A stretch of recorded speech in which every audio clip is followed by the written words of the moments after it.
Sometimes I sit and wonder where my little life went wrong. These old jailhouse blues have got me singing this here song. Let's talk about crate training a little bit. Crate training is probably one of the most overlooked things that you could possibly do with an animal. You can have this perfect dog that does the perfect heel, the sits, the downs, and stays, but scared to death of a crate. The crate is one of the greatest things you could teach your dog. First of all, the dog loves being inside the crate because a dog is a den animal. They like the compact, they like to feel the comfort of the den. Same way if you've ever seen your dog in the house hiding under the bed or maybe laying behind the blinds, getting under the covers, things of that nature, the dog loves that, the comfort of that. So when you're teaching your dog to use the crate, you're teaching it to do many things, especially if you have a puppy. If you have a puppy and it's out, you don't have to worry about it destroying the house.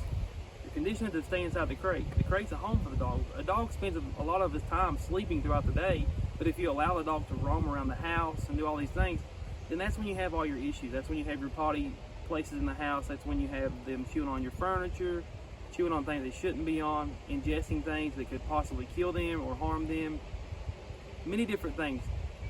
So the crate is something you want to keep positive. Make it fun for the dog. When you're teaching the dog to use the crate, feed him inside the crate, let him out.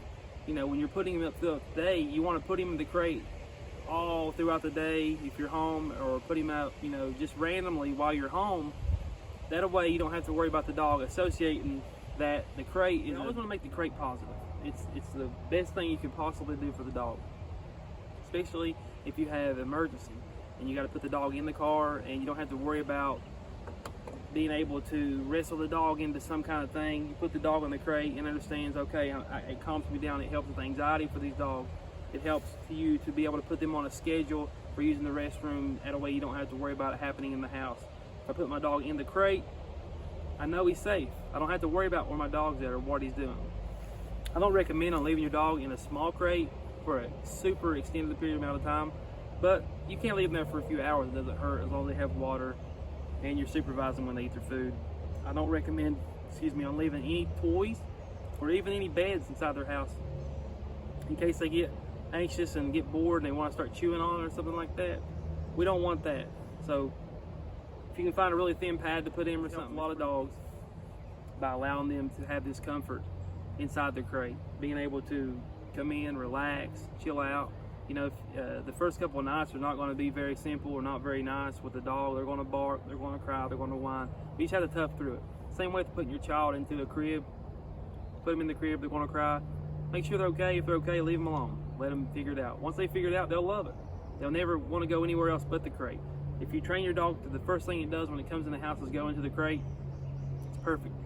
If your dog's out rolling in something or getting in something it shouldn't and it goes in the house straight to the crate, guess what? You've only got a few paw tracks to clean up instead of cleaning up a whole mess in the house. If the dog runs in the house, jumps up on the couch or through the house, up the steps, whatever it's going to do, doing all those things, that's one thing you can eliminate by using the crate. The crate's good for having guests over. I like my crate in the car. It's perfect for the dog. I'm not a fan of letting my dog roam around the vehicle just in case you have an accident.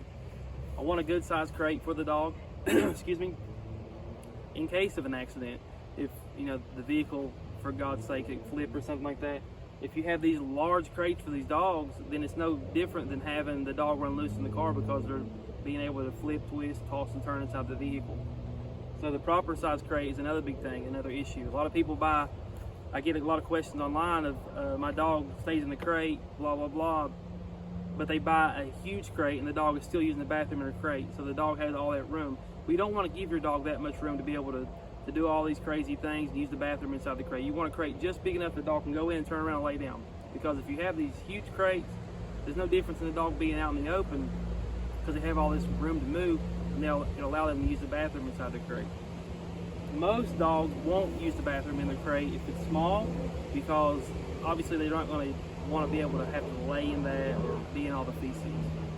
If you create a perfect environment for your puppy when you're raising them up, they'll love the crate. I have a nightstand that's a crate in my room. She comes in this crate. When I go in the house, a lot of times if I'm sitting on my computer working on something, she wants to go get in her crate. She has a chair and a bed she can get in, but she wants to go inside her crate. As you can see, she loves to be in the crate. I'm not forcing her to stay in there. There's not even a door on it. I have the door taken off right now. And she likes being, she likes feeling the comfort being around.